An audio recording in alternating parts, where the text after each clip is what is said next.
Tema 12. La protección internacional. La protección internacional es un término legal que se refiere a la salvaguardia otorgada a personas que huyen de persecución, conflicto armado o violaciones graves de derechos humanos en su país de origen.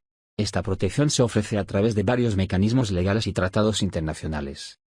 Tipos de protección internacional. 1.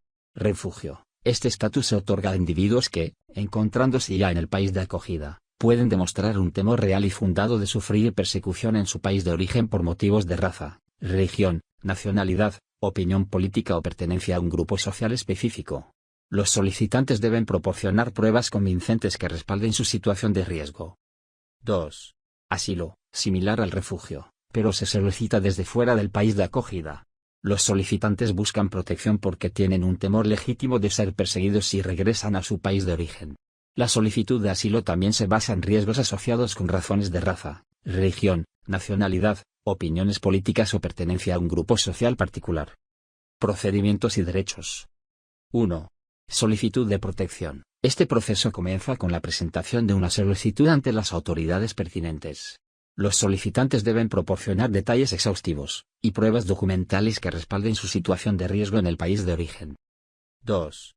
Derechos de los solicitantes. Los solicitantes tienen derecho a un proceso justo y transparente. Esto incluye asistencia legal, acceso a intérpretes si es necesario, y el derecho a permanecer en el país durante el procedimiento de evaluación. 3.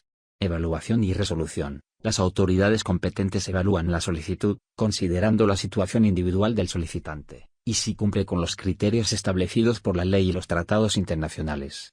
La decisión se emite basándose en la veracidad de las pruebas presentadas y la aplicación de la legislación correspondiente. 4. Autorización de residencia. En caso de concederse la protección, se otorga un permiso de residencia que permite al beneficiario vivir legalmente en el país de acogida y acceder a servicios y derechos específicos. Tratados y convenciones relevantes. Convención sobre el Estatuto de los Refugiados de 1951, proporciona el marco legal e internacional para la protección de refugiados y define quién es un refugiado, así como sus derechos. Convención contra la tortura y otros tratos o penas crueles, inhumanos o degradantes, prohíbe la devolución de individuos a países donde puedan enfrentar tortura o maltrato. Declaración Universal de Derechos Humanos. Reconoce el derecho a buscar y disfrutar del asilo en otros países. La protección internacional es esencial para brindar seguridad y salvaguardar los derechos humanos de aquellos que huyen de situaciones de persecución o violaciones graves de derechos fundamentales en sus países de origen. Fases del proceso. 1. Solicitud inicial. El solicitante presenta su caso ante las autoridades competentes del país de acogida. Este paso inicial es crucial, ya que establece el inicio del proceso de solicitud. 2. Entrevista y recolección de evidencia. El solicitante es entrevistado para proporcionar detalles sobre su situación en el país de origen. Se recopilan pruebas, testimonios y documentos para respaldar la solicitud. 3. Evaluación de la solicitud. Las autoridades pertinentes examinan la solicitud y las pruebas presentadas. Se verifica la veracidad de la situación de riesgo alegada, y se evalúa si se cumplen los criterios legales para recibir protección internacional. 4. Toma de decisiones. Basándose en las pruebas y la legislación relevante, se toma una decisión sobre la solicitud. Puede ser aprobada, denegada o requerir más información. Derechos del solicitante. 1.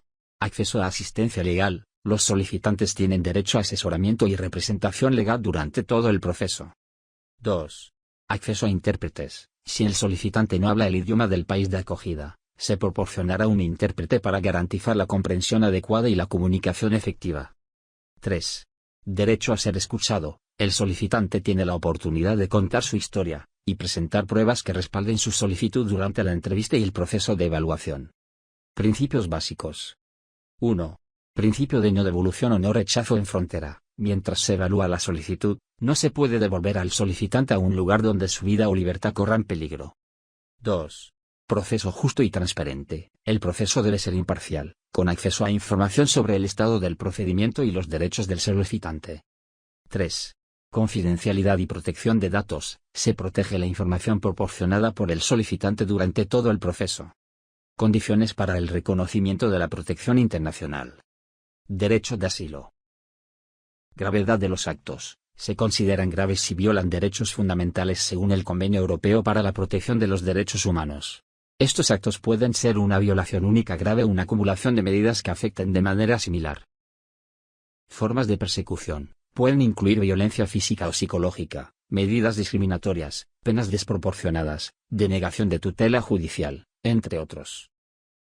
Elementos de evaluación. Se evalúan motivos de persecución basados en raza, religión, nacionalidad, opiniones políticas y pertenencia a un grupo social determinado. Protección subsidiaria. Circunstancias que constituyen daños graves, condena a pena de muerte o riesgo de ejecución, tortura, tratos inhumanos, amenazas graves contra la vida debido a violencia indiscriminada en conflictos. Estas condiciones y criterios son fundamentales para evaluar y reconocer situaciones que ameriten el derecho de asilo o la protección subsidiaria.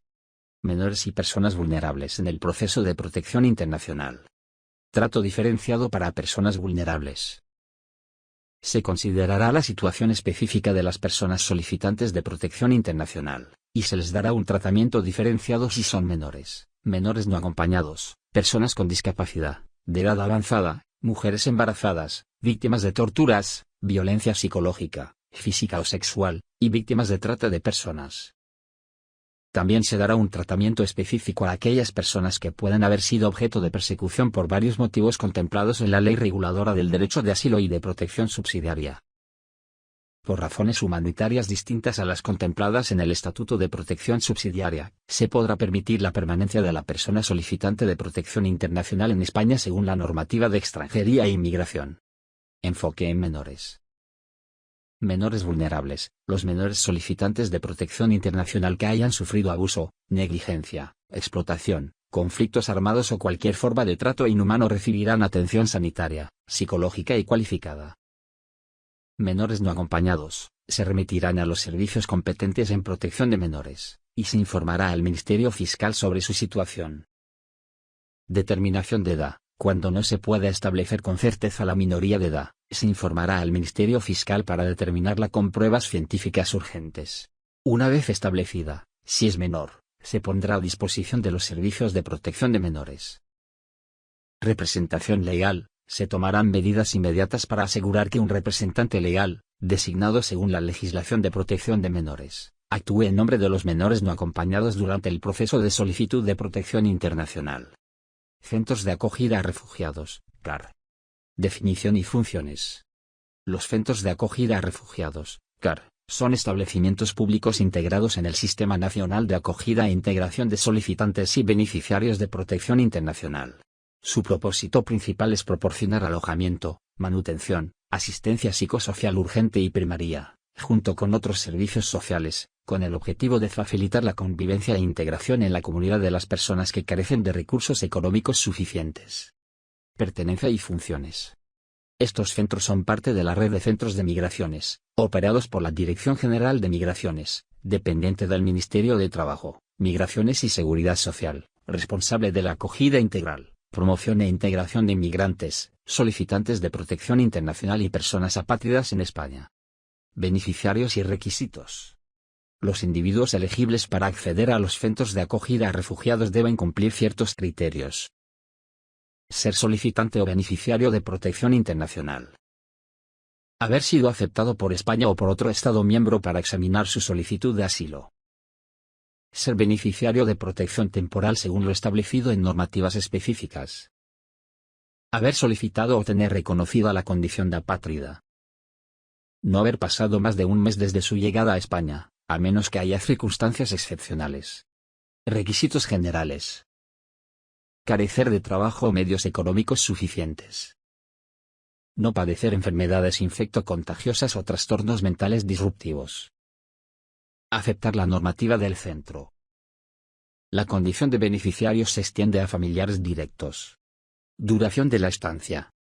La permanencia en los centros es de 6 meses, ampliable a 9 en casos de especial vulnerabilidad. En caso de una resolución denegatoria, el beneficiario dispondrá de 15 días para abandonar el centro. Servicios ofrecidos. Servicio asistencial residencial, alojamiento y manutención. Servicio de atención social, información, asesoramiento y orientación. Servicio de atención psicológica, asistencia en salud mental. Servicio de atención sanitaria, atención médica. prestaciones adicionales, educación, cursos de idiomas, apoyo laboral, actividades recreativas y culturales, entre otros. Estatuto de Apátrida en España. Definición y procedimiento. El Estatuto de Apátrida en España se refiere a un procedimiento específico para reconocer el estatus de apátrida de una persona. Se considera apátrida aquella que no es reconocida como nacional por ningún Estado, según las leyes de cada país. Importancia y procedimiento legal. España destaca por contar con un proceso legal específico para el reconocimiento del Estatuto de Apátrida, algo que no es común en muchos países. Esta claridad en el marco legal proporciona un alto grado de seguridad jurídica, y está alineada con las recomendaciones de ACNUR, Agencia de la ONU para los Refugiados. La tramitación de las solicitudes para este reconocimiento recae en la Subdirección General de Protección Internacional u Oficina de Asilo y Refugio, según lo establecido por la Convención sobre el Estatuto de los Apátridas de 1954, el artículo 34.1 de la Ley Orgánica 4/2000 sobre Derechos y Libertades de los Extranjeros en España, y el Real Decreto 865/2001 que aprueba el Reglamento de Reconocimiento del Estatuto de Apátrida. Definición de desplazado. Desplazados. Los desplazados son individuos de países no pertenecientes a la Unión Europea o apátridas que se ven forzados a abandonar su país o región de origen. Esta categoría abarca a. Personas que han huido de áreas afectadas por conflictos armados o violencia persistente. b. Aquellos en grave peligro de ser víctimas de violaciones sistemáticas o generalizadas de los derechos humanos. Alcance del reglamento. Este reglamento es aplicable a colectivos de personas desplazadas que están bajo una declaración general de protección temporal. Dicha declaración se establece de la siguiente manera. A. Declaración del Consejo de la Unión Europea. El Consejo puede declarar este régimen por decisión, basándose en propuestas de la Comisión Europea. B. Declaración del Gobierno español. En casos de evacuación o emergencia, el Gobierno español puede declarar esta protección temporal mediante acuerdo del Consejo de Ministros, a solicitud del Ministro de Asuntos Exteriores o del Ministro del Interior respectivamente.